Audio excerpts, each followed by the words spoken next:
어릴 때부터 공부도 안 좋아하고 의지도 별로 없었어요. 공부하라고 하면 더 일부러 안 하고 잔소리하면 싸움만 될 뿐, 나중에 알아서 하겠죠. 이제 공부 안 하는 자녀와 부딪히고 싶지도 않아요 라고 말씀하시는 부모님도 계시고, 우리 아이 초등학생 때는 정말 공부를 잘했고 오히려 그만 공부하라고 말릴 정도로 집중하던 아이였는데, 중학교, 고등학교 학년이 올라가면서 공부를 포기하기 시작하더니 이젠 아예 공부를 안 하겠다고 해요. 도대체 왜 이러는 거죠?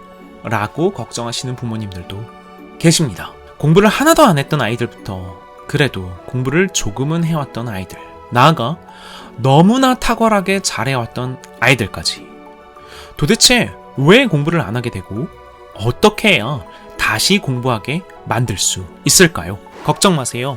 지원센터큐가 해결해 드립니다. 안녕하세요. 사춘기 자녀교육TV 채널 지원센터큐입니다.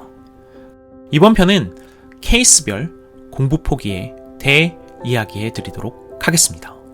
공부 포기에도 다양한 케이스들이 있으나 크게 다음과 같이 4가지 케이스로 나뉘게 됩니다.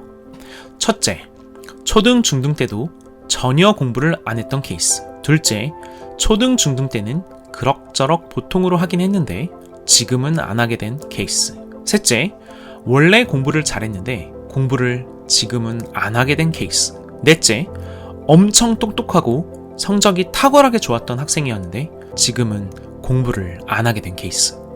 간결한 정리를 위해 초등학생 또는 중학생 동안 잘했는지 못했는지에 따라서 케이스를 나누었습니다. 4가지 케이스의 공통점은 현재 공부를 포기했다는 점이고, 현재 공부 포기한 상황이 중학생일 수도 고등학생일 수도 있으나 지금 중학생이냐 고등학생이냐가 중요한 건 아닙니다. 현재 공부를 거의 안 하거나 아예 손도 안 대는 상황이라는 것이 더 중요합니다. 공부 포기 케이스마다 어떤 흐름을 가지게 되고 결론적으로 케이스별로 해결책은 무엇인지 이번 영상에서 다루어 보도록 하겠습니다. 첫 번째는 초등학생 또는 중학생 때부터 전혀 공부를 안 했던 학생의 경우입니다. 여기에 해당되는 학생들에게는 2가지 유형이 있습니다. 첫 번째, 부모님이 공부를 안 시켰던 유형. 두 번째, 공부를 시켜도 절대 안 하려고 했던 유형. 어릴 때는 굳이 공부 안 해도 괜찮아, 건강하기만 해도 돼 라고 생각하며 키워오셨거나, 아이가 너무 노는 걸 좋아하는 데다 기질도 세서 부모를 이기려고 들으니까 힘든 마음에 그냥 공부를 안 시켜왔던 경우입니다. 여기서 제일 큰 문제는 부모님께서 자녀의 통제를 어떤 형태로건 잘 안착시켜야 했는데 황금률조차도 안착이 안 되었다는 것입니다. 그러면 당연히 학년이 올라가서도 공부를 안 하고 오히려 심하게 흐트러질 가능성이 높습니다. 초등학생, 중학생 때 공부를 안 했던 아이가 고등학생이 되어서 공부를 열심히 다시 할 수 있다? 이건 부모님께서 정말 많이들 하시는 착각입니다. 나중에는 하겠지, 크면 하겠지라는 기대가 있으시기 때문이겠죠. 하지만 실제로는 거의 불가능에 가깝습니다. 지금까지 공부를 어떻게 해야 하는지도 모르고 배움의 재미와 성취도 잘 모르는데 공부를 다시 할 수 있을까요? 고학년이 되더라도 스스로 공부하게 되는 흐름은 거의 없습니다. 부모인 나는 초등학교, 중학교 때까지는 공부 안 했지만 나이 들어서 정신 차리고 빡 열심히 해서 대학도 잘 왔어요. 그건 이전 영상에서도 여러 번 설명드렸지만 부모님의 시대와 현재 초, 중, 고등학교 학생들의 시대가 너무나 다릅니다. 학교에 지각해도 안 가도 누구에게도 혼나지 않게 되어버린 사회문화와 유튜브와 SNS, 인스타그램, 틱톡, 핸드폰 게임으로 대표되는 24시간 365일 무한한 소비적 쾌락 때문에 절대로 그냥 내버려 두면 정신 차리고 공부하게 되는 일은 없습니다. 부모님 시대처럼 당연히 학교 가야 되는 사회문화와 내버려 두면 소비적 쾌락의 거리들이 별로 없어서 시간이 남고 멍 때리게 되고, 멍 때리니 이런저런 생각을 하다 스스로 고민이 쌓여 정신 차리게 되는 문화와 너무나 다릅니다. 학생들은 사춘기가 되고 학년이 높아지면 또래 집단의 가치가 너무나 중요해집니다. 외향적인 아이들은 친구들과 어울리면서 공부를 더욱 안 하게 되고, 내향적인 아이들은 소비적 쾌락에 빠져 인터넷과 게임에만 몰두하는 상황이 생기게 되는 거죠. 이런 상황에서 벗어나기 위해서는 센터큐의 황금률을 반드시 다시 잡고 공부를 다시 하게끔 하는 흐름을 반드시 만들어야만 합니다. 초등학교, 중학교 때까지 공부를 전혀 안 했던 학생에게 가장 중요한 건 센터큐의 황금률입니다. 부모님께 대한 예의, 생활관리, 할 수 있는 자기개발 시간의 누적, 이것을 반드시 지켜야 한다는 것을 계속해서 아이에게 강조해야 합니다. 센터큐의 황금률은 반드시 진행되어야만 합니다. 그래야 학생의 미래가 있기 때문이죠. 두 번째 케이스는 초등학생 때, 중학생 때 성적이 보통이었는데 지금은 안 하는 학생입니다.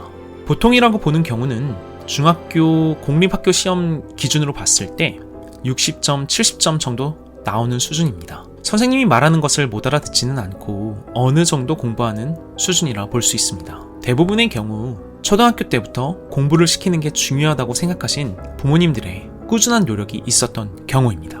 하지만 학생은 딱히 공부에 흥미를 느끼지 못하고 억지로 학원을 다녔거나 학교와 학원은 그래도 열심히 다니는데 학생 본인에게 적합한 학습 흐름을 제대로 찾지 못해서 학생이 공부에 제대로 집중하지 못한 경우이기도 합니다. 이런 케이스의 경우 가장 큰 문제점은 고학년으로 올라갈수록 지금의 수준 60, 70점대를 유지하는 것이 너무나 어려워지고 그러다 보니 자연스럽게 노는 것에 빠지게 된다는 것입니다.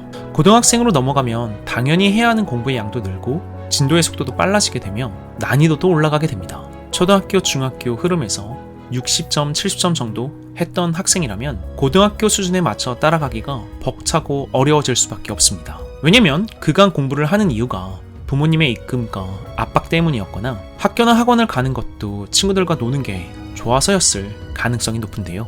그러면 당연히 스스로 공부에 대한 재미가 충분하지 않을 수밖에 없고 성취 또한 학생 스스로 인정할 만큼 충분하지 않기 때문에 점점 더 공부가 재미없어지고 하기 싫어질 수밖에 없기 때문입니다. 부모님들께서 우리 아이가 심하게 못하는 거는 아니니까 보통 정도는 하니까 고학년이 되어서 정신 차리고 열심히 하겠지? 라고 착각하십니다. 중등 고학년이 되어 또는 고등학생이 되어서도 공부를 더욱더 안 하게 될 가능성에 대비해야 합니다. 앞서 말씀드린 것처럼 배움에 대한 성취가 높은 편이 아니기 때문에 고학년이 될수록 더 많은 시간과 노력을 투입해야 하는데도 공부와 놀이 중에 점점 더 노는 것을 선택할 수밖에 없게 됩니다. 이러면 부모님들뿐만 아니라 학생들도 착각을 하게 됩니다. 내가 지금은 보통 정도 하니까 나중에 정신 차리고 하면 더 잘하겠지. 이렇게 막연하게 생각하는 학생들이 정말 많습니다. 하지만 당연히 고등학생이 될수록 더욱더 공부는 하기 싫어지고 어려워집니다. 따라서 고학년이 되어서도 공부를 포기하지 않게 하려면 1. 황금률을 제대로 잡고 2. 배우는 재미를 느낄 수 있도록 하며 3. 성취를 맛볼 수 있는 흐름을 만들어줘야만 합니다. 세 번째 케이스는 초등학생 때, 중학생 때는 잘했는데 지금은 안 하는 학생입니다. 잘했다고 보는 기준은 초등학생 때는 잘함 이상에 속하고 중학교, 공립학교들을 기준으로 80점, 90점 이상의 성적이 나오며 학원의 테스트에서도 80점, 90점 이상을 받는 학생들입니다. 이 학생들은 기본적으로 머리가 우수한 편입니다. 어렸을 때 부모님께서 공부에 대해서 생각하는 가치가 컸었기 때문에 또한 어렸을 때 부모님의 말씀을 꽤나 잘 따랐던 편의 학생들인데요. 그러다 보니 저절로 부모님들은 학생에 대한 욕심이 커지고 공부를 더욱더 많이 시키게 됩니다. 부모님께서 공부에 대한 압박을 계속해서 가할 경우 예전만큼 성적이 안 나오는 상황이 생겼을 때 이제는 공부를 하는 재미가 떨어지게 됩니다. 그러면 부모님께서는 너무나 큰 실망감에 다시 또 혼을 내게 되고 그러면 학생은 더욱더 공부가 하기 싫어지는 악순환이 반복되게 됩니다.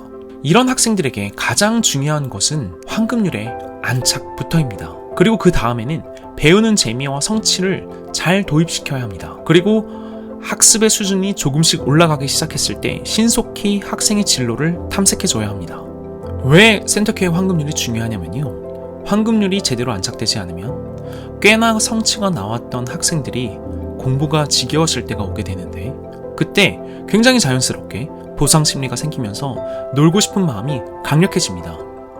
그래서 황금률이 잘 안착되어야만 이 보상 심리를 제대로 통제하며 자연스럽게 공부하는 시간을 올려나갈 수 있는 흐름을 만들 수 있습니다. 사람은 누구나 다 흐트러지는 시간이 존재할 수밖에 없습니다. 이에 황금률이 기반이 되어 이 흐트러지는 시간을 딛고 올라서도록 도와줘야 합니다. 대부분의 학생들은 사춘기가 되면서 소비적 쾌락을 자극하는 것들에 직간접적으로 노출되기 때문에 공부를 꽤나 잘했던 학생들도 언제든지 떨어질 수 있는 흐름이 나타날 수 있다는 것을 아셔야 합니다. 따라서 어느 정도 공부를 잘하는 학생이라면 더더욱 꾸준하게 학습 흐름을 유지하고 성취를 유지하기 위해 가장 기본인 황금률을 안착시키고 배우는 재미와 성취를 학생의 변화의 수준에 따라 더욱더 잘 이끌어줘야 합니다. 마지막 케이스는 영재원과 특목고를 준비할 만큼 똑똑하고 공부를 잘했던 학생이었는데 공부를 안 하고 심지어 심하게 공부를 거부하는 경우입니다. 이 경우에는 무척이나 똑똑한 학생이었기 때문에 배우는 재미도 충분히 알고 있고 성취도 남다릅니다. 높은 수준의 성과를 만들어내는 것만으로 부모님의 자랑이 되니 부모님이 좋아하시는 모습을 보는 것도 좋고 스스로도 이에 큰 성취감을 느끼곤 합니다. 하지만 점차 고학년이 되면서 평가와 경쟁이 심화되고 이때 자신의 진로와 미래인식을 명확히 찾지 못한 경우 과한 공부와 시간 투입이 싫어지게 되고 부모님과 다툼이 생겨나게 됩니다. 이 악순환이 반복되다 보면 점차 즐겁게 집중하던 공부가 싫어지게 됩니다. 그럼 포기를 하게 되죠. 더욱더 중요한 것은 학생이 점차 고학년이 되면서 생각하는 바와 관심사가 심화되고 바뀌어 나간다는 것입니다. 당연히 공부를 너무나 잘하던 학생에게도 공부를 하는 이유가 바뀌게 됩니다. 그런데 그동안 부모님의 말씀을 잘 들어왔고 부모님의 기대를 충족시켜주는 훌륭한 학생이었기에 부모님께서는 자녀가 계속 모범생이며 공부에 온전히 집중하는 아이일 거라 기대를 하게 됩니다. 그러면 이러한 변화되는 흐름을 부정하거나 오히려 혼을 내려 하시곤 합니다. 이 학생들은 똑똑한 학생들이기 때문에 부모님들께서는 이 학생의 변화되는 상황을 잘 파악하고 학생의 흐름에 맞춰 배움의 재미와 성취, 진로, 미래인식을 최적화하여 세팅을 잘 해줘야 하는데 공부 시간이 떨어지고 성적이 조금 떨어졌다고 혼을 내거나 학원을 바꾸려 하는 등 학생의 상황과 환경을 학습에만 집중하게 만들려 합니다. 그럼 학생들은 더욱더 공부를 지겹게 생각하게 되죠. 점점 부모님의 방식이 안 먹힌다고 느끼게 된 부모님들은 잘하던 공부를 어떻게든 유지하게 하려고 모든 것을 아이에게 맞춰주려 하기도 합니다. 학생이 필요하다고 하는 좋은 물건과 비싼 옷, 전자기기 등을 선물로 주며 여러 가지 물질적인 공세를 시작하게 되는데 똑똑한 아이들은 이를 악용하기 시작합니다. 심지어 부모님께 무례해도 그냥 공부를 계속하게 하려고 좋은 학교를 계속 다니게 하려고 모든 무례를 봐주시기도 하시는데 이러면 오히려 더 공부를 안 하고 제멋대로 망가지도록 부모님께서 도와주시는 것입니다. 물질적 공세로 인한 소비적 쾌락의 집착은 더욱더 소비적 쾌락에 집착하게 만들며 학생을 무기력해지게 만듭니다. 그리고 부모님께 무례를 허용하면 센터큐의 황금률을 어기는 것이고 결국 학생 마음 깊이 더욱더 속상해지며 부모에게 함부로 하는 자신이 더 짜증이 나고 그럼 더욱더 생활이 엉망이 되는 흐름이 만들어지게 됩니다. 결국 공부를 더 안 하게 되죠. 무척 똑똑하고 높은 수준의 학생들일수록 더더욱 센터큐의 황금률, 이 기본을 반드시 안착시켜야 합니다. 왜냐면 이들은 스스로 배우는 재미와 성취를 만들어낼 수 있는 수준의 학생들입니다. 따라서 황금률만 제대로 잡으면 변화가 바로 시작됩니다. 학년이 높아지고 생각의 깊이가 깊어짐에 따라 더욱더 학생이 성장하고 공부를 열심히 하게 만들기 위해서는 자기 자신에 대한 이해, 자기인식에 기반한 자신의 미래에 대한 진지한 고민, 이를 통한 꾸준한 시도가 노력된 진로와 미래인식이 정말 중요합니다. 황금률만 잘 갖추고 자기인식을 도와주고 미래인식, 진로를 잘 갖추도록 이끌어주면 이 수준의 학생들은 놀랍도록 집중하고 공부하고 이전보다 더 높은 목표를 향해 스스로 나아갈 것입니다. 지금까지 공부 포기의 4가지 케이스에 대해서 말씀드렸습니다. 케이스별로 해결책에 대해서 간략하게 말씀드렸지만 모든 해결책의 핵심은 센터큐의 황금률입니다. 황금률을 못 잡게 되면 모든 케이스의 학생들이 결국 무너지게 됩니다. 하지만 황금률만 제대로 잡는다면 결국 학생들은 배움의 재미를 느끼고 자신의 미래를 향해 나아갈 수 있습니다.